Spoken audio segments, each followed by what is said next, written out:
So modern monetary theory, as I said in my agenda here, is the latest hack of the left and the right. Remember, they work together. Bernie Sanders, Ocasio-Cortez, they're all part of the same establishment. Donald Trump is part of the same establishment. They have the left actors and the right actors. It's all theater. Again, just to repeat, Donald Trump printed $6.9 trillion. Obama printed $4.3 trillion in a term, right? So don't get lost in this left-right nonsense. The bottom line is this. All of this is being done, this bullshit, so we as people do not build a bottoms-up movement to really decentralize the means of production back to working people. I'll repeat that again. The only way out of this, a real economy, is driven when you're actually making goods and services that people need, and it drives a real economy. As I said, this boom and bust cycle where this ultra monopolist competition takes place, products get produced, and a few people control the production of these products. Sometimes they can't even get distributed, like we saw with the baby formula. And so you create crises after crisis. But in every turn of this cycle where monopolists compete, they overproduce. They have to, in order to compete, they have to lower wages. They have to get rid of people. Then they create a big unemployment pool of people. But these people can't even buy the products that they've created. And because they can't buy their products, they do not invest back in the economy. So it is this vicious cycle of global imperialism. So remember, the modern monetary theory people are so off because they think you have to inject cash, that the government has to inject cash. Apple is sitting, like I said, on $255 billion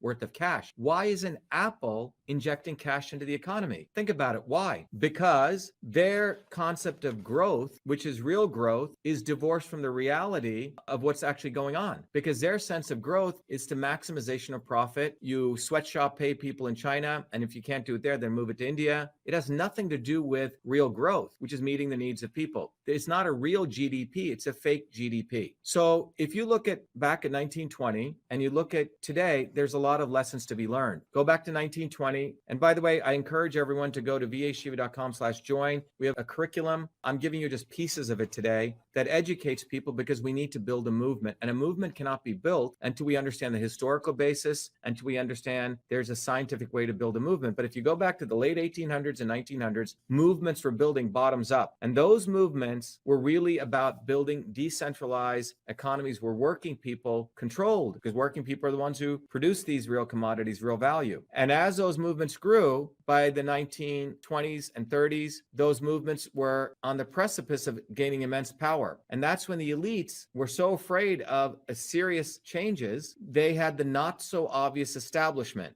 It's not the real solution. It's the not so obvious establishment. They made Franklin Delano Roosevelt a hero, as though he saved the working people. What he did was actually he did top-down control of the economy, which essentially prolonged human suffering. And in fact, right after the New Deal, as I mentioned, there was essentially unemployment was escalating. And the only way they could stop that was to get involved in World War II, which get basically, fully employed everyone. So I hope it's clear that when you look back here, the Green New Deal is a hack. That idea is that you're going to drive the economy by just printing money, and that somehow the invisible hand of the government, or the visible hand of the government, to be correct, is going to manage all of these processes. So modern monetary theory is basically saying that we're going to print money, and they're acknowledging they're going to print money. It's basically institutionalizing quantitative easing. And it is saying that if there's a problem, if there's inflation, we'll control it by increasing taxes. That's pretty much modern monetary theory, period. It doesn't recognize that wages haven't risen. It doesn't recognize that the elites aren't investing any money into the economies right now, that we actually have a stagnancy of the global economy. So in conclusion, I think what we really need to recognize is modern monetary theory is Keynesianism. It is nothing new. What it is, though, it is a new costume it's a new hack. It's really the new big lie of the left and the right. And I hope, unlike what occurred in the 1800s and 1900s, all of you have an opportunity to review this video, get trained in the science of systems, because we need to build a bottoms-up movement again where working people fight for their interests and do not get lost in this left-right narrative. Anti-communist, pro-communist, right? Pro-labor, anti-labor, whatever the isms is, pro and anti, that we need to really look at this. And the only way out of this is to really build real vibrant economies where working people's interests, I'm not talking about destitute people, I'm talking about actually people who have labor value that they contribute, that they get involved in building a bottoms-up movement. John, should we take any questions we have? Yeah, so here's a sort of an ignorant fellow, Tom K. And this is, I want to address this. So he says your solution is communism, with other words. So first of all, this is this left-right dialectic. I'm sure this person doesn't even know what communism is, can't probably even define it. And it's a knee-jerk reaction to a lack of understanding. Because one of the things that needs to be understood is that when you say working people unite, the establishment has brainwashed people to thinking that Karl Marx owns that, or that's Marxist. By the way, that terminology existed long before Marx. And furthermore, when Marx died, by the way, Engels said that the worst people in the world were Marxists. And most people haven't even read Das Kapital or Adam Smith, etc. So they just spew this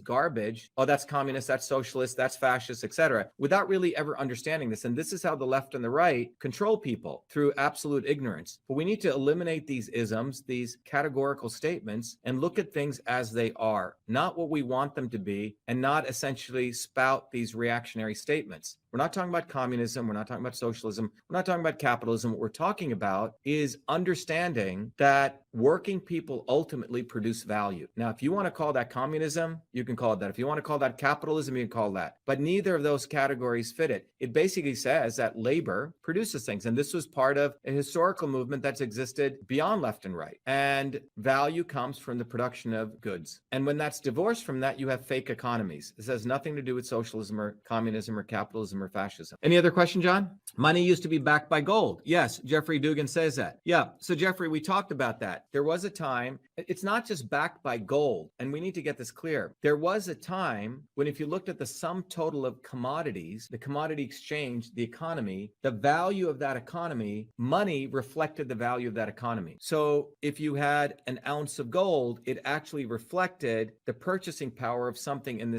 the actual economy. But when we started when we divorced money from the actual value of what was being created, that's when you created these fake booms and busts. And that's where we're at right now. So the only way the elites know how to solve that is to come up with modern monetary theory, Keynesian economics, when ultimately what will need to happen, if people choose to do this, is that we need a decentralized economic system. We need to make sure that goods and services that are being produced actually have real markets for them to be used, and they're priced at levels that actually match, so you don't have this inflationary systems. What, modern monetary theory? Yeah, it's a great question. That's Jason, right? Yeah, MMT equals Bitcoin. It's the same thing. So remember, what happens is the big distraction that takes place every generational cycle is to distract working people from coming together, understanding the physics of economies, understanding the value of their labor, and building these movements. And so instead of addressing those fundamental things to build a bottoms-up movement, working people uniting, what always happens is the left wing, the right wing, essentially distracts people.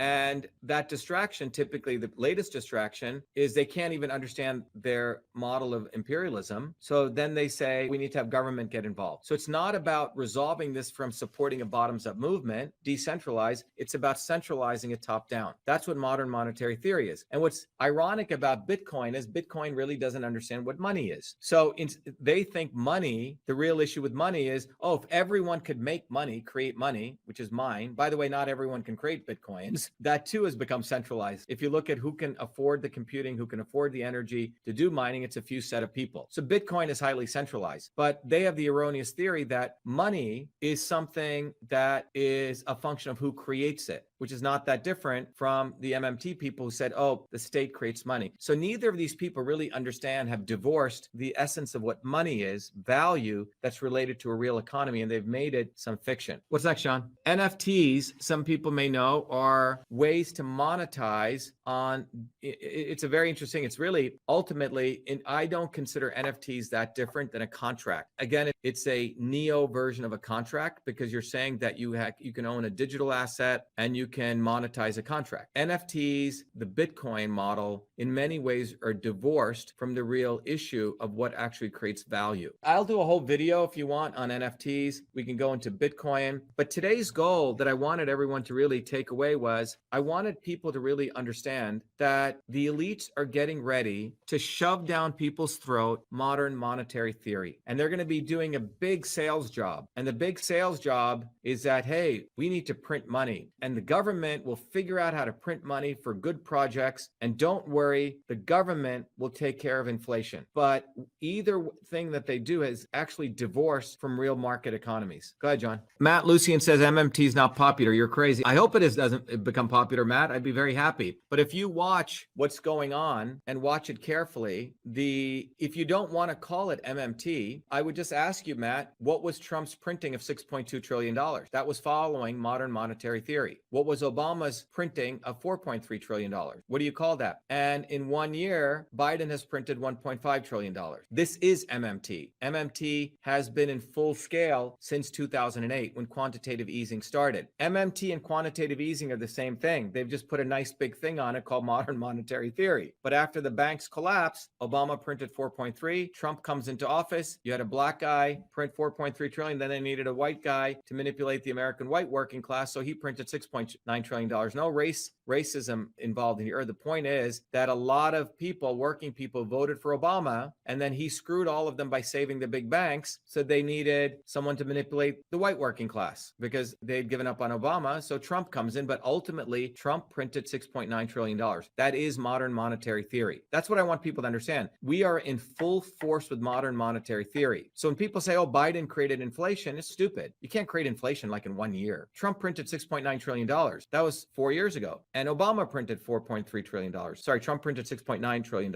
So you have to understand both left and right doesn't know what to do. And when the elites, first of all, you have to understand they're not that bright, but they are brutal and they are very cunning. They're not that bright. I used to give them a lot of credit, but they're very brutal. Brutal means assuming everyone else is stupid and will use the left and right to just print money. And don't be alarmed if we get involved in more wars, either directly or indirectly, because one of the goals is that overproduction will take place. People won't be able to buy their goods. You'll have unemployment will increase, or they'll try to do fake employment, right? Where they don't even count people properly. Thank you, Trini Baller. Is this inflation? How do we explain the value of dollar being so high? Yeah. So remember, the dollar can be so high because there's only one person who controls the dollar, the United States government. They sort of have a monopoly on the dollar. And you can also understand that when the US prints money, where did all that money go? Very few people got that money. Most of that money went into Jared Kushner's bank account, went into the bank's bank account, and they used that money to speculate and to drive up the values of these stocks, which then has a relationship into making the US economy and the dollar seem stronger than they really are. It's all speculative. It's all built on garbage. It's not really built on a real economy. So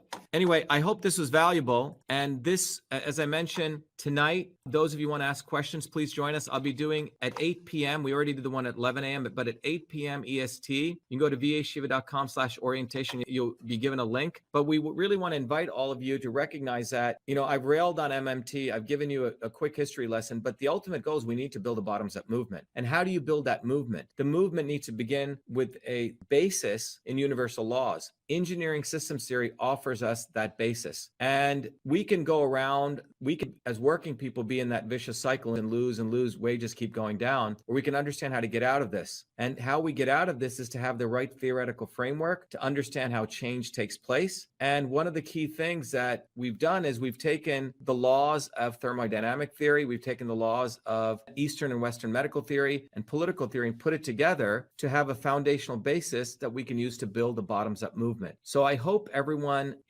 takes advantage of that, because we need leaders. We need people who really know how to think beyond left and right, frankly, know how to think, not what to think, and get over these isms and just stop blanketly just repeating what the left tells them or repeating what the right tells them. That's the only way out of this. So I hope people join us. Also, those of you, I highly recommend everyone join our course. We've given scholarships to people. Go to vashiva.com/join, become a part of the Truth, Freedom, and Health movement, and get the book, Truth, Freedom, and Health. We've made the book free, okay? System and Revolution. Take advantage of that. But most importantly, we're building a framework of these videos, educational content, content that you can't get anywhere else. You can't get it at MIT. In fact, we've had MIT students who come take our course because they can't actually get it at MIT. We have professors who referred my course, but we've made it very accessible.